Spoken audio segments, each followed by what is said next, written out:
السلام علیکم ورحمۃ اللہ وبرکاتہ۔ الحمدللہ نحمدہ ونستعینہ ونستغفرہ ونؤمن بہ ونعوذ باللہ من شرور انفسنا ومن سیئات اعمالنا من یہدہ اللہ فلا مضل لہ ومن یضللہ فلا ہادی لہ ونشہد ان لا الہ الا اللہ وحدہ لا شریک لہ ونشہد ان سیدنا ومولانا محمدا عبدہ ورسولہ۔ فقد قال اللہ تبارک وتعالی فی القرآن المجید والفرقان الحمید: اعوذ باللہ من الشیطان الرجیم، بسم اللہ الرحمن الرحیم۔ وَلَقَدْ فَتَنَّ سُلَيْمَانَ وَأَلْقَيْنَا عَلَى كُرْسِيِّهِ جَسَدًا ثُمَّ أَنَابَ قَالَ رَبِّ اغْفِرْ لِي وَهَبْ لِي مُلْكًا لَا يَنبَغِي لِأَحَدٍ مِّن بَعْدِي إِنَّكَ أَنتَ الْوَهَّابُ۔ صدق اللہ العظیم وبلغنا رسولہ النبی الامین المکین الکریم من الشاہدین والشاکرین والحمد للہ رب العالمین۔ آئیے آغاز گفتگو سے قبل ہمارا مل کر انتہائی خلوص و محبت کے ساتھ محمد خضرہ کی جانب لگا کر حضور آقا نامدار مدینی کے تاجدار ہم غریبوں کے غمگسار جناب رحمتی مجتبیٰ محمد مصطفیٰ علیہ تحیۃ و ثنا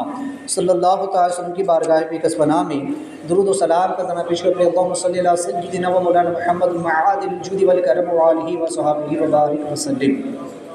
ایک مرتبہ پڑھی جی: اللہم صلی علی سیدنا مولانا محمد صلاۃ تنجینا بہا من جمیع الاحوال والآفات وتقضینا بها الحاجات وتطهرنا بها من جمیع السیئات وترفعنا بها عندک الدرجات وتبلغنا بها الغایات من جمیع الخیرات فی الحیاۃ وبعد الممات انک علی کل شیء قدیر۔ حصول برکت کے لیے پڑھی: اللہم صلی صلاۃ کاملۃ وسلم سلاما تاما علی سیدنا محمد الذی تنحل به وتنفرج به الكرب وتقضى بالحوائج وتنال بالرغائب وحسن الخواتم ويسقى الغمام بوجهه الكريم وعلى آله وصحبه في كل لمحة ونفس بعدد كل معلوم لك يا الله یا اللہ یا اللہ۔ حضرت سیدنا سلیمان علیہ السلام کا ذکر خیر شروع تھا۔ اللہ تعالیٰ ارشاد فرماتا ہے: وَلَقَدْ فَتَنَّ سُلَيْمَانَ وَأَلْقَيْنَا عَلَى كُرْسِيِّهِ جَسَدًا ثُمَّ أَنَابَ۔ اور جب ہم نے سلیمان علیہ السلام کو جانچا، اس کے تخت پر ایک بے جان جسم ڈال دیا، پھر رجوع لایا۔ قال رب اغفر لي وهب لي ملكا لا ينبغي لأحد من بعد إنك أنت الوهاب۔ تو پس وہ اپنے رب کی طرف رجوع لائے اور عرض کی: اے میرے رب، مجھے بخش دے اور مجھے ایسی سلطنت عطا کر کہ میرے بعد کسی کو لائق نہ ہو، بے شک تو ہی بڑا عطا فرمانے والا، بڑی دین والا۔ ان آیات میں حضرت سلیمان علیہ السلام کی ایک آزمائش کا اللہ نے ذکر فرمایا کہ اللہ تعالیٰ نے سلیمان علیہ السلام کی آزمائش کی، آپ کا امتحان دیا۔ اللہ تبارک و تعالیٰ کا قانون یہ ہے کہ جب وہ کسی بندے کو کوئی مقام عطا فرمانا چاہتا ہے، کسی بندے کو بلند رتبے عطا کرنا چاہتا ہے، تو اپنے بندوں کو آزماتا ہے، ان کا امتحان لیتا ہے۔ جس طرح کہ دنیا کا بھی قانون ہے کہ انسان جس طریقے سے امتحانات دیتا ہے ویسی ڈگری اسے ملتی ہے، جتنا بڑا امتحان دے گا اتنی بڑی ڈگری اسے ملے گی۔ تو رب کائنات کا دستور یہ ہے کہ رب کائنات اپنے بندوں کی آزمائش لیتا ہے۔ ہم سوچتے سمجھتے ہیں کہ ہم پر یہ مصیبتیں پریشانیاں کیوں آتی ہیں، یہ رب کی طرف سے امتحان ہوتا ہے۔ اور سب سے زیادہ مصیبتیں اور پریشانیاں اور بلائیں اور ابتلا حضرات انبیاء کرام علیہم الصلاۃ پر آتی ہیں، پھر ان کے بعد اولیاء کرام پر۔ تو جیسا جس کا مقام ہوتا ہے ویسا اس کا امتحان ہوتا ہے، جتنا بڑا امتحان اتنا بڑا مقام۔ تو لہٰذا اللہ تعالیٰ نے سلیمان علیہ السلام کا امتحان لیا، آپ کو جانچا، آزمایا۔ کس بات سے؟ کہ آپ کے جسم، آپ کے تخت پر، جس تخت پر بیٹھ کر آپ حکومت کیا کرتے تھے، بہت بڑا آپ کا تخت تھا جس پر آپ کی ایک خاص کرسی لگتی، اور پھر آپ کے سامنے علماء کرام کی کرسیاں ہوتی، پھر ان کے پیچھے آپ کے وزیر اور مشیر ہوتے، کچھ عہدیدار ہوتے۔ غرض ہے کہ ایک بہت بڑا تخت تھا، اور یہ وہ تخت تھا کہ جس کو لے کر ہوا آسمانوں میں اڑا کرتی تھی۔ انشاءاللہ اس کا ذکر آگے آئے گا۔ تو ایک بہت بڑا آپ کا تخت تھا، اس تخت پر ایک بے جان جسم کے ڈالنے کا یہاں ذکر ہے۔ وہ امتحان کیا تھا، وہ آزمائش کیا تھی، کس طریقے سے ہوئی، تو اس کے ضمن میں الگ الگ روایتیں نقل کی گئی۔ تفسیر روح البیان کے اندر یہاں پر دو روایتیں بیان کی گئی۔ ایک روایت تو یہ بیان کی گئی کہ حضرت سیدنا سلیمان علیہ السلام کی جو ہے تو 300 منکوحہ یعنی 300 بیویاں اور 700 لونڈیاں تھیں، اور اللہ تعالیٰ نے آپ کو 100 مردوں کی طاقت و قوت عطا فرمائی تھی۔ تو چونکہ انبیاء علیہ السلام کو اللہ تبارک و تعالیٰ اسی طاقت و قوت عطا فرماتا ہے، اور انہی کے صدقے میں اولیاء کرام کا بھی یہ حال ہوتا ہے۔ تو قوت جماع کی یہ طاقت ہے، صرف قوت جماع کی ہے، اسی طاقت تو الگ رہی۔ تو قوت جماع کی اللہ تبارک و تعالیٰ نے 100 مردوں کے برابر کی آپ کو طاقت عطا فرمائی تھی۔ ایک مرتبہ حضرت سیدنا سلیمان علیہ السلام نے کہا کہ میں اپنی 100 بیویوں کے ساتھ جماع کروں گا، ایک ہی رات میں اپنی 100 بیویوں کے ساتھ میں ہم بستری کروں گا، جن سے اللہ تبارک و تعالیٰ 100 بیٹے گھوڑا سوار پیدا فرمائے گا، یعنی 100 بیٹے ایسے پیدا ہوں گے جو مجاہد فی سبیل اللہ ہوں گے، جو اللہ کی راہ میں جہاد کرنے والے ہوں گے، گھوڑوں پر بیٹھ کر اللہ کی راہ میں لڑنے والے ہوں گے۔ ایسے پاکیزہ اور باہمت بیٹے اللہ مجھ کو عطا فرمائے۔ لیکن اس مقام پر آپ انشاءاللہ کہنا بھول گئے، آپ کے ذہن میں یہ بات نہ رہی، لہٰذا جب آپ نے اپنی 100 بیویوں کے ساتھ ہم بستری فرمائی، ان میں سے صرف ایک بیوی کو حمل ٹھہرا، اور جب بچے کی ولادت ہوئی تو وہ بچہ بھی آدھا ہی تھا، یعنی اس کا آدھا ہی جسم تھا، ایک ہی آنکھ، کان، ہاتھ، پیر، جسم ایک ہی حصہ تھا۔ لہٰذا دائی نے اس بچے کو لا کر سلیمان علیہ السلام کے تخت پر چپکے سے رکھ دیا، کیونکہ سلیمان علیہ السلام کا رعب تھا، دبدبا تھا، ہر کسی کی ہمت نہیں تھی کہ آپ کے سامنے آ جاتے، لہٰذا اس نے بڑے چپکے سے لا کر کے آپ کے تخت پر رکھ دیا اور چلی گئی۔ جب آپ کی نظر اس بچے پر پڑی تب آپ کو احساس ہوا اور آپ کو خیال آیا کہ جس وقت میں نے یہ بات کہی تھی کہ اللہ تعالیٰ مجھے 100 بیٹے عطا فرمائے گا، اس وقت میں انشاءاللہ کہنا بھول گیا، یہ اسی کا نتیجہ ہے، یہ اسی کا صلہ ہے۔ تو آپ نے فوراً اپنے رب کی طرف رجوع فرمایا اور فوراً اس بات سے توبہ کرو۔ اب یہاں پر ایک چیز سمجھ لیں کہ علامہ قاضی ایاز رحمۃ اللہ تعالی علیہ بیان فرماتے ہیں کہ اگر سوال یہ ہو کہ سلیمان علیہ السلام نے انشاءاللہ کیوں نہیں کہا، تو خود ہی جواب دیتے ہیں کہ حدیث شریف میں ہے کہ اللہ کے رسول صلی اللہ علیہ وسلم نے فرمایا کہ حضرت سلیمان علیہ السلام اس وقت انشاءاللہ کہنا بھول گئے تاکہ امر الہی کا اجرا ہو۔ وہ اس لیے بھول گئے کہ اللہ تبارک و تعالیٰ کی جو تدبیر ہے، اللہ تعالیٰ جس کام کو پورا کرنا چاہتا ہے وہ کام پورا ہو جائے، کیونکہ رب تعالیٰ کی حکمتیں ہوتی ہے۔ انبیاء علیہم السلام سے اگر کوئی خطا ہو جاتی ہے، ان سے کوئی معاملہ سرزد ہوتا ہے، تو اس کے پیچھے اللہ تعالیٰ کی ہزارہ حکمتیں پنہا ہوتی ہیں۔ ہمارے جیسا ان کا معاملہ نہیں ہوتا ہے، نبیوں کو وہ اپنی طرح کا بشر نہ سمجھے کہ وہ ہماری طرح سے بھول جاتے ہیں، انہیں ہماری طرح کا نسیان ہوتا ہے، ایسا ہرگز نہیں ہے۔ انبیاء کے مقام بہت بلند اور بہت زیادہ بلند ہوتے ہیں، اس لیے ان کے ساتھ اگر کوئی معاملہ ہوتا بھی ہے تو اس کے پیچھے رب تعالیٰ کی حکمت کار فرما ہوتی ہے۔ یہ کوئی گناہ نہیں ہے، بھول جانا کوئی گناہ نہیں ہے، اگر ہم بھی کوئی چیز بھول جاتے ہیں تو کوئی گناہ نہیں ہے، اور حضرت سلیمان علیہ السلام بھی اگر انشاءاللہ کہنا بھول گئے تو اس میں بھی کوئی گناہ کی بات نہیں تھی، لیکن اتنے پر بھی سلیمان علیہ السلام نے اپنے رب کی بارگاہ میں رجوع فرمایا کہ مولا مجھ سے یہ جو معاملہ ہو گیا میں اس پر بھی تیری بارگاہ میں رجوع لاتا ہوں، توبہ کرتا ہوں۔ تو چونکہ ان کے مقام بلند ہوتے ہیں، شان نبوت بہت بلند ہے، اس لیے سلیمان علیہ السلام نے فوراً اپنے رب کی بارگاہ میں رجوع لائی، اور یہی انبیاء علیہ السلام کا طریقہ کار ہے، یہی انبیاء علیہ السلام کا طریقہ کار ہے کہ ان سے گناہ نہیں ہوتے ہیں، بلکہ ان سے ایسی خطا ہوتی ہے یا بھول ہو جاتی ہے جس پر کوئی گناہ نہیں ہوتا، باوجود اس کے انبیاء علیہ السلام اللہ کی بارگاہ میں توبہ کر لیتے ہیں، اور ان سے ایسا ہونا حکمت الہی ہوتی ہے، رب تعالیٰ کی مرضی ہوتی ہے، کیونکہ اس سے امت کو ہزارہ مسائل مل جایا کرتے ہیں، امت کا بھلا ہوتا ہے، امت کا فائدہ ہوتا ہے۔ جیسے کہ سیدنا آدم نبی علیہ السلام، آپ سے اللہ تعالیٰ نے فرمایا تھا کہ اس درخت کے قریب مت جانا، اس پیڑ کے قریب مت جانا، لیکن آپ سے بھول ہو گئی، آپ کے ذہن میں بات نہ رہی اور آپ اس پیڑ کے قریب چلے گئے، اور جب اس پیڑ کے قریب چلے گئے، اس کا پھل کھایا تو آپ کو زمین پر اتار دیا گیا۔ لوگ کہتے ہیں، وہابی دیوبندی کہتے ہیں معاذ اللہ کہ حضور نے حضرت آدم علیہ السلام نے گناہ کیا، معاذ اللہ، یہ گناہ نہیں تھا، بلکہ آدم علیہ السلام سے خطائے اجتہادی ہوئی تھی، جس پر اللہ تعالیٰ نے ان کو کئی گنا ثواب عطا فرمائے، کیونکہ اگر ایسا نہ ہوتا تو آدم علیہ السلام زمین پر نہ آتے، اور زمین پر نہ آتے تو انسانوں کی آبادی کا سلسلہ کیسے شروع ہوتا، رب کی بندگی کے فرائض انسان کیسے انجام دیتا۔ یہ دنیا اللہ کو بنانی تھی، یہ دنیا اللہ کو بسانی تھی، انسانوں کو پیدا کرنا تھا، ان سے اپنی بندگی کروانی تھی، اسی لیے اللہ تعالیٰ نے آدم علیہ السلام کی اس ایک خطا کا پورا صدقہ اس دنیا کو بنا دیا۔ تو انبیاء کی خطا میں بہت بڑا صدقہ ہوتا ہے، امت کا فائدہ ہوتا ہے۔ یہاں پر بھی اور آقا علیہ الصلوۃ والسلام سے بھی ایسا ایک معاملہ ہوا ہے کہ آقا علیہ الصلوۃ والسلام سے کی بارگاہ میں چند لوگوں نے آ کر کے سوال کیا اور کہنے لگے ہمیں بتائے کہ روح کسے کہتے ہیں، روح کیا ہے، اصحاب کہف کون تھے، اور ذوالقرنین کا واقعہ کیا۔ یہ 3 سوال حضور علیہ السلام سے کیے گئے، جس کا ذکر سورہ کہف کے اندر آیا، تینوں کا ذکر اللہ تعالیٰ نے سورہ کہف میں فرمایا۔ تو لہٰذا آقا علیہ الصلوۃ والسلام سے جب یہ 3 باتوں کا سوال ہوا تو حضور علیہ الصلوۃ والسلام نے فرمایا کہ میں کل اس کا جواب دوں گا، اور اس وقت آقا علیہ الصلوۃ والسلام نے بھی انشاءاللہ نہیں فرمایا، آپ کے ذہن میں بات نہ رہی، بھول گئے، لہٰذا کئی دنوں تک وحی نہیں آئی، کئی دنوں تک وحی نہیں آئی۔ تب آقا علیہ الصلوۃ والسلام کو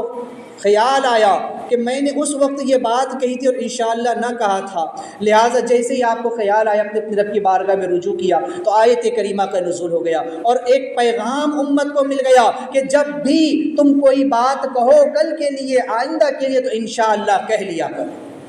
تو یہ امت کو سبق ملا، امت کو پیغام ملا، چاہے سلیمان علیہ الصلوۃ والسلام کا واقعہ ہو یا آقا کریم صلی اللہ علیہ وسلم کا واقعہ ہو، اس کی سبب سے امت کو پیغام ملتا ہے، امت کو درس ملتا ہے کہ بڑے سے بڑی مہم تمہیں سر انجام دینی ہو یا چھوٹے سے چھوٹا کام بھی ہو، جب اسے کرنے کا ارادہ کرو تو انشاءاللہ کہہ لیا کرو، کیونکہ ہر کام اللہ کے چاہنے سے ہوتا ہے، ہر چیز اللہ ہی کے چاہنے سے ہوتی ہے، بغیر رب کے چاہے کچھ نہیں ہوتا، ایک پتا بھی رب کی مرضی کے بغیر نہیں ہلتا ہے، اس لیے انسان کو چاہیے کہ ہر معاملے میں انشاءاللہ کہہ لیا کرے، اگر نہ کہا تو کوئی بہت بڑا گناہ نہیں کر لیا، کوئی گناہ نہیں ہو گیا، لیکن بہتر یہ ہے کہ کہہ لے تاکہ اللہ تعالیٰ اس کام کو جلد پورا فرما دے۔ تو لہٰذا امت کو سبق دینا تھا، امت کو ایک پیغام پہنچانا تھا، اسی لیے سلیمان علیہ الصلوۃ والسلام سے بھی یہ معاملہ ہوا اور آقا علیہ الصلوۃ والسلام سے بھی ہوا، تو کوئی یہ نہ سمجھے کہ معاذ اللہ انہوں نے کوئی گناہ کی، صرف زیادہ سے زیادہ ترک اولا، یعنی وہ کام جس کا کرنا بہتر تھا وہ نہ کیا تو کوئی گناہ نہیں، ایک کام تھا جس کو کر لینا بہتر تھا، اگر نہیں کیا تو کوئی گناہ بھی نہیں کیا، تو انشاءاللہ کہہ لینا بہتر تھا، لیکن نہ کیا تو ترک اولا ہوا۔ لیکن انبیاء کے مقام بہت بلند ہوتے ہیں، انبیاء کی شان بہت بلند ہوتی ہے، ان کی ذات سے ایسی بات بھی ہو جائے یہ شان نبوت کے جو ہے تو لائق نہیں ہوتی، اس لیے انبیاء علیہ الصلوۃ والسلام فوراً اپنے رب کی بارگاہ میں رجوع کر لیتے تاکہ امت کو پیغام ملے کہ دیکھو ایک کام، ایک امر جو گناہ نہ تھا، لیکن نبی علیہ السلام سے جب وہ معاملہ ہوا پھر بھی انہوں نے ہماری طرف رجوع کیا اور پھر بھی انہوں نے توبہ کر لی، اور ایک انسان عام انسان ہے کہ بڑے سے بڑا گناہ کر لیتا ہے لیکن باوجود اس کے اپنے رب کی بارگاہ میں توبہ نہیں کرتا ہے۔ یہ ہمارے لیے سبق ہے، عبرت ہے، درس ہے کہ یہاں سے ہم یہ سیکھیں۔ تو ان انبیاء علیہ السلام کی قصوں کو اللہ نے اسی لیے بیان کیا کہ انسان ان سے سبق اور عبرت حاصل کرے۔ ایک اور روایت جو اس ضمن میں یہاں پر بیان کی گئی تفسیر البیان کے اندر، وہ لکھتے ہیں کہ حضرت سیدنا سلیمان علیہ الصلوۃ والسلام کے یہاں ایک بچے کی ولادت ہوئی۔ جب آپ کے یہاں بچہ پیدا ہوا، لڑکا پیدا ہوا، تو شیاطین نے آپس میں یہ طے کیا کہ اس بچے کو ہم قتل کر دیں، کیونکہ سلیمان علیہ السلام جو ہے اللہ نے بہت بڑی سلطنت عطا فرمائی تھی، اس کا ذکر آگے آئے گا۔ تو جنات بھی آپ کے قبضے میں تھے، بڑے سے بڑے جنات، اور جو سرکش قسم کے جن تھے وہ بھی آپ کے قبضے میں تھے۔ تو چونکہ سلیمان علیہ السلام کے حکم کے تابع تھے اور آپ ان سے بڑے بڑے کام کروایا کرتے تھے کیونکہ ان کی طاقت بھی ویسی تھی، تو ان سے ما فوق الاسباب کام بھی لیا کرتے تھے، جیسے کہ روایتوں میں آتا ہے کہ اہرام مصر جو ہے وہ سلیمان علیہ السلام نے جناتوں سے بنوایا، کسی انسان کے بس کی بات نہیں ہے کہ وہ اسے بنا لے، تو لہٰذا ایسی بہت ساری چیزیں ہیں دنیا کے اندر جو جناتوں نے بنائی ہے سلیمان علیہ السلام کے کہنے سے۔ تو بہرحال اس کا ذکر آگے آئے گا۔ تو چونکہ ان جناتوں کو بڑے بڑے کام کرنا پڑتے تھے، تو انہوں نے یہ کہا، سوچا شیاطین نے کہ اگر یہی معاملہ رہا تو ابھی تو ہم سلیمان علیہ السلام کی قید میں ہیں، ہم ابھی ان کے حکم کے پابند ہیں، اب ان کے بعد اگر ان کا یہ بیٹا سلطنت سنبھالے گا اور ان کا یہ بیٹا اگر سلطنت پر بیٹھ جائے گا، تخت پر بیٹھ جائے گا، تو پھر ہمیں اس کا بھی حکم ماننا پڑے گا، پھر اس کی قید میں بھی ہمیں رہنا پڑے گا۔ تو لہٰذا ابھی تو ہم سلیمان علیہ السلام کا کچھ نہیں کر سکتے، تو ابھی سے ان کے بیٹے کو قتل کر دیا جائے تاکہ آگے چل کے یہ بادشاہ نہ بن سکے۔ لہٰذا جب انہوں نے یہ منصوبہ کیا تو حضرت سیدنا سلیمان علیہ السلام کو اس کی خبر ہوئی۔ جب آپ کو خبر ہوئی تو سلیمان علیہ السلام نے بادل کو حکم دیا کہ میرے بیٹے کو اپنے یہاں لے کر چلے جائے اور وہاں اس کی پرورش ہو۔ لہٰذا ہوا نے اس بچے کو لیا اور بادل کے تک پہنچا دیا، اور بادل نے اس کو اپنے اندر ڈھانپ لیا، اور وہی ہوا کے ذریعے سے اس کو غذا بھی مل جایا کرتی تھی، لہٰذا جنات کو اس کی خبر نہ ہو سکی۔ لیکن اللہ تعالیٰ کی مرضی تھی، اللہ کی حکمت کچھ اور تھی۔ اللہ تعالیٰ نے ملک الموت کو حکم دیا کہ جاؤ اور جا کر کے سلیمان علیہ السلام کے بیٹے کی روح قبض کرو۔ لہٰذا ملک الموت نے آپ کے بیٹے کی روح قبض فرمائی۔ تو جب انتقال ہو گیا تو بادل نے اس بچے کو لا کر آپ کے تخت پر ڈال دیا۔ آپ کے جو تخت تھا، جس تخت پر آپ بیٹھے تھے، اسی تخت پر لا کر بادل نے اس بچے کو، اس مردہ جسم کو لا کر کے ڈال دیا۔ جب سلیمان علیہ السلام نے اس جسم کو دیکھا، اس بچے کو دیکھا کہ انتقال کر چکا ہے، تب آپ کو یہ احساس ہوا کہ میں نے چونکہ تدبیر پر عمل کیا ہے اور رب تعالیٰ پر میں نے چونکہ جو توکل کرنا چاہیے تھا وہ مجھ سے نہیں ہوا، لہٰذا اس سبب سے یہ معاملہ ہو گیا۔ تو فوراً آپ نے اپنے رب کی بارگاہ میں رجوع فرمایا۔ اب یہ امر بھی جو ہے تو کوئی گناہ نہیں ہے، یہ معاملہ بھی کوئی گناہ کا معاملہ نہیں ہے، کیونکہ تدبیر پر عمل کرنا، تدبیر کرنا کسی چیز کی کوئی گناہ نہیں ہے۔ میں آپ کو مثال دوں کہ کوئی انسان اگر بیمار ہو جائے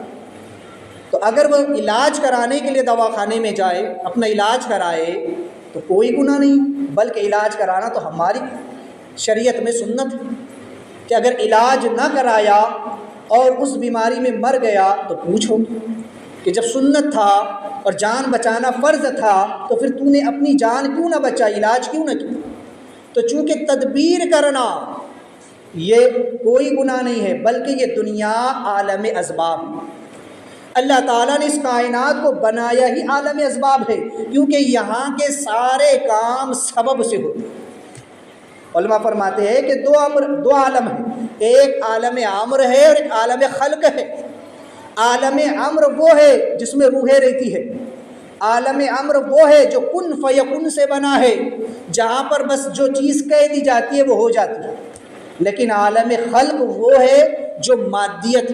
جو اینٹ و پتھر کی دنیا ہے، یہاں پر ہر کام سبب سے ہوتا ہے۔ انسان اگر بیمار ہو جائے تو اسے علاج کرانے بھی جانا پڑے گا، اسے دوائی بھی لینی پڑے گی، اسے انجیکشن بھی لگانا پڑے گا، ضرورت پڑے تو آپریشن بھی کرنا پڑے گا۔ اگر انسان کو بھوک لگے تو کھانا بھی پڑے گا، کھانے کے لیے اسے اناج زمین میں بونا بھی پڑے گا، محنت بھی کرنی پڑے گی، مشقت بھی اٹھانی پڑے گی۔ تو غرض کے دنیا کا ہر کام سبب سے ہوتا ہے۔ ایسا نہیں ہے کہ بس میں تسبیح لے کے اللہ اللہ کر کے بیٹھا رہوں گا اور میرا پیٹ بھرتا رہے گا، یہ ایسا نہیں ہوگا۔ یہ دنیا ہے، عالم اسباب ہے، یہاں آپ کو محنت کرنی پڑے گی، روزی روٹی کمانے کے لیے آپ کو تگ و دو کرنا پڑے گا، بھاگ دوڑ کرنی پڑے گی، یہ دنیا ہے۔ اس لیے آقا علیہ السلام نے فرمایا کہ مومن کا ہر کام جو حسن نیت کے ساتھ ہو، اللہ اس پر بھی اجر و ثواب عطا فرمائے۔ اپنی بیوی بچوں کے منہ میں حلال لقمہ ڈالنا یہ بھی اجر و ثواب کا مستحق۔ حلال روزی کمانا، حلال روزی کمانے کے لیے کسی ذلت کی جگہ پر کھڑے ہونے سے آقا علیہ السلام فرماتے ہیں کہ اس کے بدن سے گناہ ایسے جھڑ جاتے ہیں جیسے درخت سے پتے جھڑ جاتے ہیں۔ تو حلال روزی کمانے میں شرم نہ کرے، یہ توکل کے خلاف نہیں ہے، بلکہ یہ تدبیر ہے جو کرنا ہے۔ توکل یہ ہے کہ انسان روزی کمانے کے لیے نکلے اور بھروسہ اللہ کی ذات پر کہ روزی دینے والی ذات اللہ کی ہے، کوشش کرنا میرا کام، یہ توکل ہے۔ آقا کریم صلی اللہ علیہ وسلم کی بارگاہ میں ایک شخص آئی، اس نے اونٹ کو باہر کھڑا کر دیا اور آ کر حضور کی بارگاہ میں مسجد نبی بیٹھ گیا۔ کہنے رسول اللہ، میں نے اپنے اونٹ کو باہر کھڑا کر دیا ہے اور اللہ پر توکل کرتا ہوں۔ حضور نے پوچھا کہ تو نے اس اونٹ کو رسی سے باندھا؟ کہنے لگا نہیں یا رسول اللہ۔ حضور علیہ السلام نے فرمایا کہ پہلے اسے باندھ پھر اللہ پر توکل کر، یہ تدبیر ہے۔ میرے آقا علیہ السلام نے تدبیر سکھائی کہ پہلے اونٹ کو باندھ دے، اس کے بعد خدا پر توکل کر، کیونکہ تو اگر تدبیر نہ کرے اور تیرا اونٹ بھاگ جائے تو تیرا توکل خدا پر سے اٹھ جائے۔ تو جو تیرے اختیار میں ہے وہ تو کر، جو رب کے اختیار میں ہے وہ فرما دے۔ تو بندے کو چاہیے کہ وہ تدبیر کرے، محنت کرے، کوشش کرے۔ اللہ تعالیٰ بندوں کی محنت اور اس کی کوشش کو رائے گا نہیں جانے دیتا۔ اللہ بندے کی محنت کا صلہ اس کو عطا فرماتا ہے۔ اب کوئی کہے مجھے محنت ہی نہیں کرنی، بس تسبیح لے کر کے ہم بیٹھ گئے اللہ اللہ اللہ کرنے کو، ہمیں روزی کمانی نہیں، تو یاد رکھو روزی کمانا بھی ہمارے آقا کی سنت ہے۔ حضور علیہ السلام نے بھی تجارت کی ہے، تو لہٰذا انسان کو صرف بیٹھے بیٹھے صرف اللہ اللہ کرنے سے روزی نہیں ملتی، تو لہٰذا یہی پیغام یہاں پر دیا گیا۔ تو لیکن چونکہ مقام نبوت میں نے کہا کہ بہت بلند و بالا تر ہوتا ہے، حضرت سیدنا سلیمان علیہ السلام نے کوئی گناہ نہیں کیا، کوئی آپ سے ایسا معاملہ نہیں ہوا کہ جس کے سبب آپ کی گرفت ہوتی، لیکن جیسے ہی آپ کو خیال آیا کہ چونکہ شان نبوت پر ہونے کے باوجود توکل علی اللہ کا معاملہ مجھ سے چھوٹا ہے، اس لیے اس بچے کی روح قبض کر لی گئی اور آج یہ بے جان جسم میرے تخت پر ڈال دیا گیا ہے، رب نے مجھ کو آزمایا ہے، میرا امتحان ہوا ہے، فوراً آپ نے رب کی طرف توجہ کی اور فوراً رجوع کیا اور آپ نے اللہ کی بارگاہ میں توبہ کی کہ مولا یہ جو معاملہ مجھ سے ہو گیا میں اس سے تیری بارگاہ میں رجوع ہے، توبہ کروں۔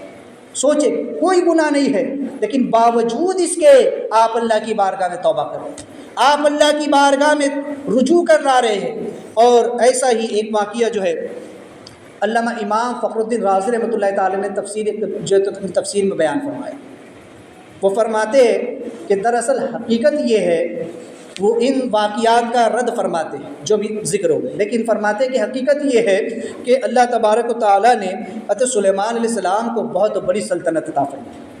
چونکہ 4 بادشاہ گزرے ہیں پوری دنیا میں جن کی پوری دنیا پر حکومت رہی، جن میں 2 مسلمان اور 2 کافر،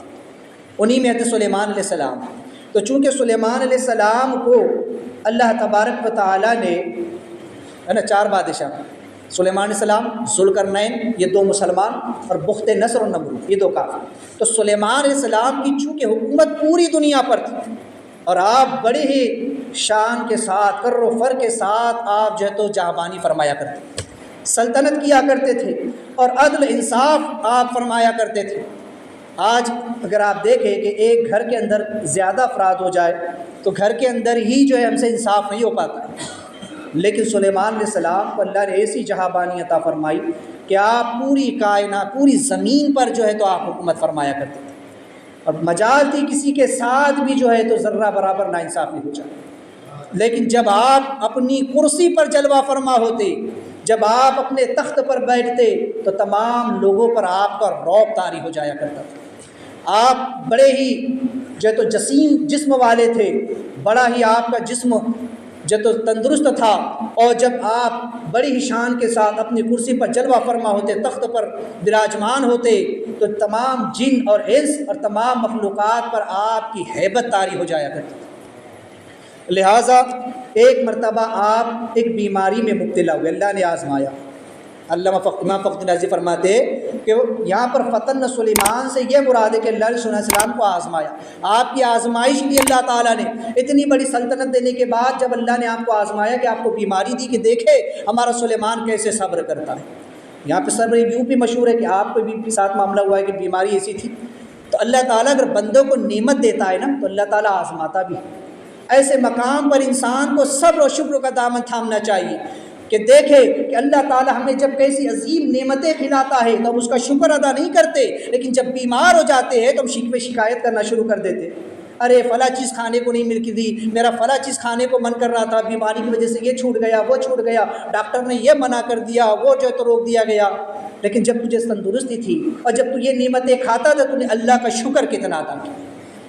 یہ انسان کو غور کرنا چاہیے، سبق یہاں سے لینا چاہیے۔ تو سلیمان علیہ السلام کو اللہ نے اتنی بڑی سلطنت عطا فرمائی، تو اب آپ کا امتحان ہوا، آزمائش اللہ نے لی کہ اللہ نے آپ کو بیمار فرمایا، آپ بیمار ہوئے، اور بیمار ایسے ہوئے کہ آپ کی یہ بیماری اتنی شدید اور اس کا عرصہ اتنا طویل ہو گیا کہ جس کے سبب سے آپ کا کڑیل جسم، موٹا تازہ لہیم و شہیم جسم آپ کا ہڈیوں کو جا کر کے لگ گیا، بالکل ہڈیوں کا ڈھانچہ سا ہو کر کے رہ گیا، گویا محسوس ہوتا تھا کہ صرف ایک بے جان سا جسم ہے کہ جو تخت پر پڑا ہوا ہے۔ جب آپ اس جسیم جسم کے ساتھ تخت پر بیٹھتے تو پوری مخلوق پر آپ کا رعب طاری ہو جاتا تھا، لیکن جب آپ بیمار ہوئے اور جسم لاغر ہو گیا، کمزور ہو گیا، یہاں تک کہ چمڑا ہڈی سے جا لگا، اور جب آپ اس کمزوری اور نکاہت کے ساتھ تخت پر بیٹھتے تو ایسا محسوس ہوتا جیسے کوئی بے جان جسم ہے جو پڑا ہوا ہے۔ لہٰذا آپ نے بڑی عاجزی کے ساتھ، انکساری کے ساتھ اللہ کی بارگاہ میں دعا فرمائی، صحت یابی کی جو اللہ نے قبول فرمائی، اور پھر سے اللہ نے آپ کو صحت عطا فرمائی، اور پھر سے آپ نے تو جہاں بانی کے فرائض انجام دینا شروع فرمایا۔ تو چونکہ اللہ تبارک و تعالیٰ اپنے بندوں کا امتحان بھی لیتا ہے، تو لہٰذا بندے کو چاہیے کہ وہ ان امتحانات میں تو صبر اور شکر کرے۔ لہٰذا ایک روایت اور بھی نقل کی گئی ہے کہ اللہ تعالیٰ اپنے محبوبوں کی اصلاح کیسے فرماتا ہے۔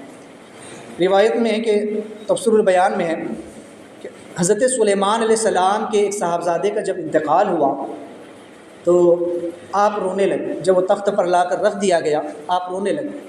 آپ کی آنکھوں میں آنسو آ گئے۔ یہ بھی ایک محبت کا تقاضا ہے۔ آقا کریم صلی اللہ علیہ وسلم کہ بھی جب شہزادے کا انتقال ہوا تو حضور علیہ السلام کی آنکھوں میں بھی آنسو آئے، تو صحابہ نے عرض کیا رسول اللہ آپ نے تو ابھی میت پر رونے سے منع فرمایا ہے۔ حضور نے فرمایا میں نے نوحہ کرنے سے منع فرمایا۔ یہ تو محبت ہے، شفقت ہے کہ جو اس کے درد میں میری آنکھوں سے جھلک پڑی ہے۔ تو محبت کا ہونا ایک الگ چیز، کسی کی یاد میں کسی کی محبت میں آنسو کا بہنا یہ الگ چیز ہے، لیکن ماتم کرنا، نوحہ کرنا یہ ہماری شریعت میں جائز ہے۔ تو چونکہ سلیمان علیہ السلام کی آنکھ سے بھی آنسو نکل آئے، اللہ تعالیٰ نے سلیمان علیہ السلام کی بارگاہ میں 2 فرشتوں کو انسانی شکل میں بھیجا، اور 2 فرشتے انسانی شکل میں آئے اور آ کر کے انہوں نے اپنا مقدمہ سلیمان علیہ السلام کی خدمت میں رکھا، کہا کہ ہمارا ایک مسئلہ ہے۔ آپ نے کہا کہو کیا بات؟ اس میں سے ایک نے کہا کہ یہ شخص میری جو کھیتی ہے اس کھیت میں سے یہ گزرا جس کے سبب سے میری فصل برباد ہوگی، خراب ہوگی، میرے کھیت کو یہ چیند کر روند کر کے گزر گیا، اس کے سبب سے میری کھیتی برباد ہوگی۔ تو اس دوسرے شخص نے کہا کہ اللہ کے نبی سلیمان علیہ السلام دراصل اس شخص نے اپنی کھیتی راستے میں بو دی ہے، اس نے جو عام گزرگاہ ہے جہاں سے تمام لوگ گزرتے ہیں اس جگہ پر اس نے اپنی کھیتی بو دی۔ اب وہ تو عام گزرگاہ ہے، ہر انسان وہاں سے گزرتا ہے، مجھے گزرنے کی شدید حاجت تھی اس لیے میں وہاں سے گزر گیا جس کے سبب سے اس کی کھیتی برباد ہو گئی۔ تو سلیمان علیہ السلام نے اس شخص سے کہا جس نے کھیتی بوئی تھی کہ تو نے ایسی جگہ کھیتی کیوں بوئی جو عام گزرگاہ ہے، جہاں سے لوگوں کے گزرنے کا راستہ ہے، تو نے لوگوں کی گزرگاہ پر کھیتی کیوں بوئی؟ تو اس شخص نے، اس فرشتے نے پلٹ کر کے جواب دیا اور کہنے لگا کہ اللہ کے نبی آپ نے ایسا بیٹا ہی پیدا کیوں کیا جو موت کی گزرگاہ پر ہے، جو موت کی گزرگاہ پر ہے، کیونکہ موت ایک ایسی گزرگاہ ہے جس سے ہر ایک کو گزرنا ہے، ہر نفس کو گزرنا ہے، ہر انسان نے مرنا ہے۔ تو اگر بیٹا پیدا ہوا ہے اور تو جب وہ پیدا ہو گیا ہے تو اسے مرنا ضرور ہے، تو جب وہ انتقال کر گیا ہے تو رونا جس بات کا ہے۔ یہ کہہ کے دونوں فرشتے وہاں سے غائب ہوئے۔ فوراً سلیمان علیہ السلام کو تو سمجھ آ گئی آپ کو کہ یہ امتحان تھا میرا۔ تو لہٰذا اللہ تعالیٰ اپنے محبوب بندوں کی اصلاح کس انداز میں فرماتا ہے۔ وہابی دیوبندیوں کا طریقہ کار یہ ہے کہ وہ نبیوں اور ولیوں کی شان کو گھٹانے میں لگے رہتے ہیں، ایسے واقعات ڈھونڈ کر کے نکالتے ہیں کہ جن سے ان کی شان میں تنقیص کا پہلو نکل کر کے آئے۔ انسانوں سے جب عام لوگوں سے غلطی اور گناہ ہو جاتے ہیں تو وہ انبیاء کو اپنے اوپر قیاس کر کے کہتے ہیں کہ دیکھو فلاں نبی سے بھی تو ایسا ہوا، آدم علیہ السلام نے بھی تو گناہ کیا، معاذ اللہ ان سے بھی تو غلطی ہوئی، ان سے بھی تو بھولیں۔ ارے کہاں ان کی بھول اور کہاں عام انسان کی بھول؟ ان کی بھول ساری کائنات کا تو صدقہ بن کر کے آئی ہے ان کی بھول کا تو، لیکن عام انسانوں کی بھول اور ہے، عام انسانوں کے گناہ اور ہے، اسے انبیاء سے تشبیہ نہ دے۔ اللہ تعالیٰ اپنے نبیوں کی اصلاح کس انداز میں فرماتا ہے، کتنے بہتر انداز میں فرماتا ہے کہ ان کی شان نبوت پر حرف نہیں آتا، ان کی عزت پر، ان کی عظمت میں کوئی ایسا جملہ استعمال نہیں کیا جاتا کہ جن سے ان کی شان میں تنقیص کا پہلو نکلے، ان کی شان گھٹتی ہوئی نظر آئے، بلکہ اللہ تعالیٰ بڑے احسن انداز میں، بڑے اچھے انداز میں اپنے نبیوں کی اصلاح فرما دیتا ہے۔ یہاں سے سبق لینا چاہیے کہ جب بھی انبیاء کے قصے بیان کرے، وہ اولیاء اللہ کی حکایت بیان کرے تو ادب کو ملحوظ رکھے، کوئی ایسی بات، کوئی ایسا جملہ ان کی شان میں نہ نکلنے پائے، ورنہ پھر خود کے ایمان کے لالے پڑ جائے۔ تو چونکہ یہاں پر ایک چیز ہے کہ خاتم سلیمانی میں ہی حضرت سلیمان السلام کی حکومت تھی اور اس کا نگینہ کی بریت احمر کا تھا۔ سلیمان السلام کی جو حکومت تھی وہ آپ کی اپنی انگوٹھی کے اندر تھی۔ اللہ نے جو انگوٹھی آپ کو پہنائی تھی، جس کے بارے میں ہے کہ وہ انگوٹھی سب سے پہلے حضرت سیدنا آدم علیہ السلام کو دی گئی، اور جب آپ کو پہلی بار جنت میں داخل کیا گیا اور جنت میں خود اللہ تبارک و تعالیٰ نے وہ انگوٹھی آپ کو پہنائی، اور پھر اسے جو ہے تو جنت کے جو ہے تو یا عرش کے ستونوں کے اندر اسے امانت کے طور پر رکھ دیا گیا۔ اس انگوٹھی کو عرش کے ستون کے اندر بطور امانت رکھ دیا گیا، جس کی 3 سطریں تھیں، اس پر 3 عبارتیں لکھی ہوئی تھیں، جس میں پہلی پر تھا بسم اللہ الرحمن الرحیم، دوسری پر لا الہ الا اللہ، اور تیسری پر محمد رسول اللہ صلی اللہ علیہ وسلم۔ لہٰذا جب وہ انگوٹھی حضرت سیدنا جبریل علیہ السلام لے کر کے سلیمان السلام کی بارگاہ میں آئے تو تمام کائنات تھرا گئی۔ جب سلیمان السلام نے اس انگوٹھی کو پہنا تو آپ لوگوں کی نگاہ سے غائب ہو گئے۔ لوگوں نے عرض کی کہ اللہ کے نبی ہم آپ کو دیکھنا چاہتے ہیں، آپ ہماری نگاہوں سے پوشیدہ ہو گئے۔ آپ نے کہا کہ اللہ کا ذکر کرو، اللہ کو یاد کرو۔ جب لوگوں نے اللہ کا ذکر کیا تب آپ لوگوں کو نظر آئی، تو وہ انگوٹھی اللہ تبارک و تعالیٰ نے آپ کو عطا فرمائی، جس میں آپ کی حکومت تھی، اور یہ تاثیر من جانب اللہ تھی، چونکہ سلیمان السلام سے بوجہ مزریت کے اور انگشتری در حقیقت واسطہ تھی۔ اور فرماتے کہ سلیمان علیہ السلام کا ملک خاتم میں ہونا، آپ کا جو ملک تھا اس کا انگوٹھی کے اندر ہونا اس لیے رکھا گیا تاکہ اللہ تعالیٰ نے یہ دکھایا کہ جو کچھ تم دیے گئے ہو یہ نہ دیے ہوئے کے مقابلے میں اس پتھر کی مثال رکھتا ہے۔ اس کی ایک وجہ یہ بیان فرمائی گئی کہ اتنا بڑا ملک، پوری دنیا کی حکومت جو اللہ نے سلیمان علیہ السلام کو عطا فرمائی، اس کو اللہ نے ایک انگوٹھی میں، ایک پتھر کے اندر رکھ دیا، تاکہ یہ احساس رہے، یہ پتہ چلے کہ یہ جو پوری کائنات کی حکومت بھی ہے نا، یہ پوری دنیا کی جو حکومت ہے وہ ایک پتھر کے برابر کی ہے، ایک پتھر کس کے برابر کی ہے۔ اسی لیے اللہ کے رسول صلی اللہ علیہ وسلم فرماتے کہ اللہ کے نزدیک یہ دنیا جو ہے مچھر کے پر کی برابر بھی حیثیت نہیں رکھتی۔ اگر اس کی اتنی بھی اہمیت ہوتی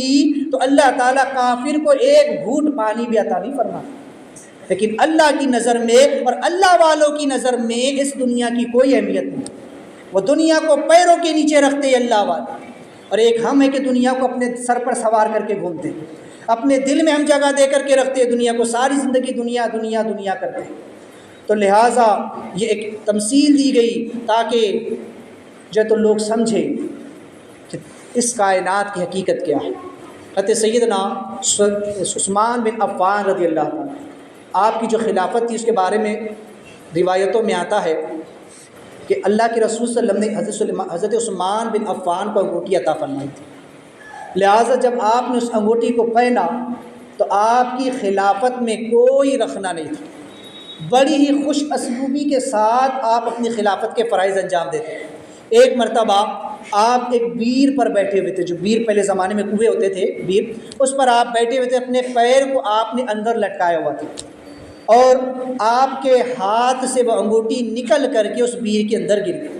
ہزار تلاش کرنے کے باوجود، یہاں تک کہ اس کا پورا پانی نکال دیا گیا، لیکن اس کے باوجود بھی وہ انگوٹھی نہیں ملی، اور جب وہ انگوٹھی آپ سے گم ہو گئی اسی کے بعد سے آپ کی خلافت میں فتنے پیدا ہونا شروع ہوئے، اور بلوائیوں نے سر اٹھایا اور آپ کی خلافت پر اعتراضات کیے گئے، اور یہاں تک کہ بلوائیوں نے آپ کو 3 دن پیاسا رکھ کر کے شہید کر دیا اللہ۔ تو چونکہ آپ کی خلافت بھی اس انگوٹھی کے اندر تھی، تو لہٰذا بہرحال یہ چند چیزیں ہوتی ہے، بعض اوقات اللہ تعالیٰ سے کچھ دکھانا مقصود فرماتا ہے۔ تو چونکہ حضرت سلیمان علیہ السلام نے سے جب یہ معاملہ ہوا تو آپ نے فوراً اپنے رب کی بارگاہ میں جو ہے تو رجوع فرمایا اور کہا وہب لی ربنا، اے ہمارے ربی اغفر لی، اے میرے رب مجھے بخش،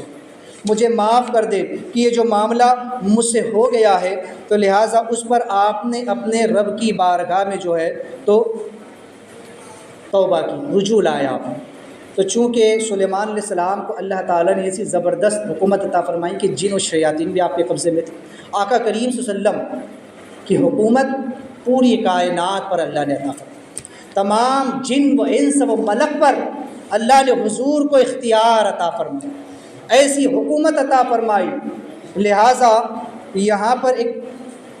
سوال یہ ہے کہ سلیمان علیہ السلام نے چونکہ جیسا کہ کہا کہ اللہ تعالیٰ مجھے ایسی حکومت عطا فرما کہ جو میرے بعد کسی کو لائق نہ ہو، میرے بعد پھر ایسی حکومت کسی کو نہ ملے، اور تو ہی سب سے بہتر عطا فرمانے والا اور سب سے بڑھ کر عطا فرمانے والا ہے۔ تو چونکہ سلیمان علیہ السلام نے جب یہ بات کہی تو یہاں پر ایک سوال یہ پیدا ہوتا ہے، کیا سلیمان علیہ السلام کی یہ حکومت ہمارے آقا کی حکومت سے زیادہ تھی؟ کیا سلیمان علیہ السلام کا مقام و مرتبہ آقا کریم صلی اللہ علیہ وسلم سے زیادہ ہے؟ تو ایسا ہرگز نہیں، کیونکہ حضور علیہ السلام کو اللہ نے اختیار عطا فرمایا۔ کیا اختیار عطا فرمایا؟ حضور کی بارگاہ میں فرشتے نے آ کر عرض کی کہ آپ کا رب فرماتا ہے کہ آپ بادشاہ بننا چاہتے ہیں، آپ نبی ملک بننا چاہتے ہیں یا نبی عبد بننا چاہتے ہیں؟ آپ جو ہے تو یعنی ایسے بادشاہ بننا چاہتے ہیں جو نبی بھی ہو، یا وہ نبی بننا چاہتے ہیں جو اپنے رب کا فرما بردار اور اس کا عبادت گزار بندہ ہو؟ تو آپ نے نبی عبد بننے کو پسند فرمایا۔ کہا کہ مجھے بادشاہت والی نبوت نہیں چاہیے، بلکہ مجھے اپنے رب کی بندگی والی نبوت چاہیے، میں اپنے رب کا بندہ بن کر رہنا چاہتا ہوں۔ لہذا جب حضور نے نبی عبد بننے کو پسند فرمایا، اپنا رب کا بندہ بننا پسند فرمایا کہ میں اس رب کی بندگی کو ترجیح دیتا ہوں، میں بادشاہت کو ترجیح نہیں دیتا، تو اللہ تبارک و تعالیٰ نے ساری کائنات کا مالک آپ کو بنا دیا۔ یہ رب تعالیٰ کی عطا ہے۔ اللہ تعالیٰ ہے نا، ہوتا ہے کہ اللہ تعالیٰ جب کسی کوئی چیز، دو چیزوں کا اختیار کسی کو دیا جائے کہ کون سی چیز کو لینا چاہے، جب انسان کوئی چھوٹی چیز لے لے تو دینے والا چاہتا ہے کہ اس نے جب اپنی مرضی سے چھوٹی چیز کو قبول کیا ہے تو بڑی چیز بھی اس کو ایسے ہی دے دی جاتی ہے۔ تو اللہ تبارک و تعالیٰ چونکہ سب سے بڑھ کر عطا فرمانے والا ہے، سب سے بڑا جواد اور اکرم الاکرمین اور ارحم الراحمین اور رب العالمین ہے، جب رسول کائنات صلی اللہ علیہ وسلم نے نبی عبد بننے کو پسند فرمایا تو اللہ تعالیٰ نے ساری کائنات کا مالک ہی آپ کو بنا دیا، اور ایسی حکومت عطا فرمائی، ایسی بادشاہت آپ کو عطا فرمائی، اور ایسا قبضہ و اختیار عطا فرمایا کہ تاریخ گواہ ہے، آپ بارہا معجزات کو سن چکے ہیں کہ صرف اشاروں پر چاند سورج پلٹ کر آتے ہیں، پیڑ پودے سجدے کرتے ہیں، پہاڑ اور آ کر کے جو ہے تو حضور کی بارگاہ میں صلاۃ و سلام کرتے ہیں، ساری کائنات حضور علیہ صلاۃ و سلام پر درود و سلام پڑھتی ہے اور حضور کا حکم مانتی ہے۔ میرے آقا صلی اللہ علیہ وسلم فرماتے ہیں کہ ایک مرتبہ میں نماز پڑھ رہا تھا، ایک سرکش جن، ایک بہت خطرناک خبیث قسم کا جن جو ہے، ایک شیطان جو ہے میرے پاس آ گیا اور میری نماز میں رخنا ڈالنے لگا۔ میں نے اسے پکڑ لیا اور چاہا کہ اسے مسجد نبوی کے ستون سے باندھ دوں تاکہ تم لوگ اس کو دیکھ سکو اور مدینہ کے بچے اس کے ساتھ کھیل سکے، لیکن فوراً مجھے سلیمان علیہ السلام کی دعا کا خیال آ گیا کہ جو دعا انہوں نے اللہ کی بارگاہ میں کی تھی کہ اللہ مجھے ایسی حکومت عطا فرما جو میرے بعد کسی کو لائق نہ ہو، میرے بعد کسی کو سزاوار نہ ہو۔ تو اس حضرت سلیمان علیہ السلام کی دعا کی خاطر میں نے اسے چھوڑ دیا، لہٰذا نہ وہ مجھ پر قبضہ حاصل کر سکا، نہ میری نماز میں رخنا اندوز ہو سکا، بلکہ اللہ نے مجھے اس پہ اختیار عطا فرمایا۔ تو اللہ تبارک و تعالیٰ اپنے بندوں کو کیسا اختیار عطا فرماتا ہے؟ لوگ کہتے ہیں کہ نبی کو اختیار نہیں، نبی کسی بات کا مالک و مختار نہیں۔ ارے میرے آقا کو اللہ نے ایسی طاقت و قوت عطا فرمائی کہ بڑے سے بڑے جن کو بھی آقا کریم صلی اللہ علیہ وسلم جو ہے تو اپنے قبضے میں فرما سکتے ہیں۔ سرکار تو سرکار ہے، حضور کے شہزادے سرکار غوث پاک رضی اللہ تبارک و تعالیٰ عنہ کو اللہ نے وہ مقام اور وہ اختیار عطا فرمایا تھا کہ اگر سرکار غوث پاک صرف نگاہ جلالی بھی اٹھا لیتے تو بڑے سے بڑا جن بھی ہوتا تو آپ کے سامنے سے بھاگ جاتا۔ صرف ایک واقعہ اگر میں بیان کروں، بڑا طویل واقعہ بیان کرنے کا مقصد نہیں، صرف اس واقعے کہ میں ایک جملہ آپ کے سامنے رکھ دوں کہ جب ایک شخص آپ کی بارگاہ میں آیا اور آپ نے اسے ایک جنوں کے سردار کی طرف بھیجا اور کہا کہ صرف جا کر کے اتنا کہنا کہ مجھے عبد القادر جیلانی نے بھیجا ہے، تو جنوں کا جو سب سے بڑا سردار ہے وہ میرا نام سنتے ہی تمہارا کام پورا کر دے گا۔ تو لہٰذا واقعہ خیر بہرحال بہت طویل ہے، کبھی سماعت کریے گا۔ تو چونکہ سرکار غوث پاک کو اللہ نے ایسا مقام اختیار عطا فرمایا تو آقا کریم صلی اللہ علیہ وسلم کی شان تو بڑی بلند و بالا ہے۔ تو بہرحال حضرت سیدنا سلیمان علیہ السلام اپنے رب کی بارگاہ میں کہا قال رب اغفر لی، اے میرے رب مجھے بخش دے۔ اور جو ہے تو لا ينبغي احد وهب لي ملكا لا ينبغي احد من بعدي کہ میرے بعد کسی کو ایسی حکومت نہ ہو۔ یہاں پر تفسیر البیان میں ہے کہ جب سلیمان علیہ السلام نے دنیا کا بہت بڑا مرتبہ مانگا تو اس کے حصول کا سبب پہلے پیش کیا اور وہ ہے تواضع۔ لہٰذا جب آپ نے رب کی بارگاہ میں سلطنت مانگنی چاہیے، کیونکہ آپ نے کہا نا کہ اللہ مجھے ایسی سلطنت عطا فرما، مجھے ایسی بادشاہت عطا فرما جو میرے بعد کسی کو سزاوار نہ، میرے بعد پھر کوئی ایسا بادشاہ کبھی بن نہ سکے۔ تو جب آپ نے اتنا بڑا مرتبہ مانگا رب تبارک و تعالیٰ سے، تو اس چیز کو مانگنے سے پہلے آپ نے کیا کہا؟ ربی، اے میرے رب، اغفر لی، مجھے بخش دے، مجھے معاف کر دے۔ لہٰذا آپ نے تواضع کیا، انکساری کی، عاجزی کی اللہ کی بارگاہ میں۔ دوسری چیز یہ کہ آپ نے پہلے ہی مغفرت اللہ کی بارگاہ میں طلب کر، چونکہ انبیاء علیہ السلام کی خطائیں وہ بھی معاف ہوا کرتی ہیں، اللہ تعالیٰ ان کی ہر خطا کو معاف فرماتا ہے، کیونکہ اس میں بھی کئی صدقات ہوتے ہیں، اس کی تفصیل بہرحال الگ ہے۔ اور چونکہ آپ ایسے شخص نے کہا کہ میں چونکہ ایسے شخص ہوں گا جس کی مغفرت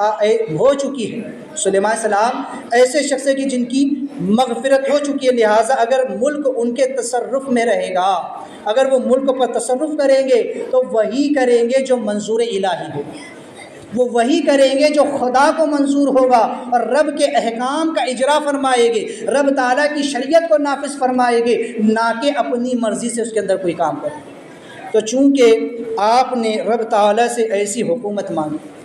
اب یہاں پر دعا کے آداب میں علماء فرماتے ہیں کہ اللہ تعالیٰ سے جب کوئی چیز مانگو نا تو اپنی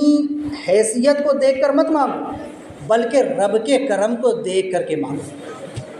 کہ دینے والی ذات کون ہے۔ مانگنے والے کا دامن اگر سے چھوٹا ہے لیکن دینے والی ذات کیسی، یہ دیکھا کرو کہ دینے والا کون ہے۔ مانگنے والے سلیمان علیہ السلام ہے اور عطا کرنے والا رب کائنات۔ تو ہر انسان اپنے ظرف کے مطابق مانگتا ہے، جس کی جتنی صلاحیت ہوتی ہے نا وہ ویسا ہی مانگتا ہے۔ سلیمان علیہ السلام اللہ کے نبی ہے،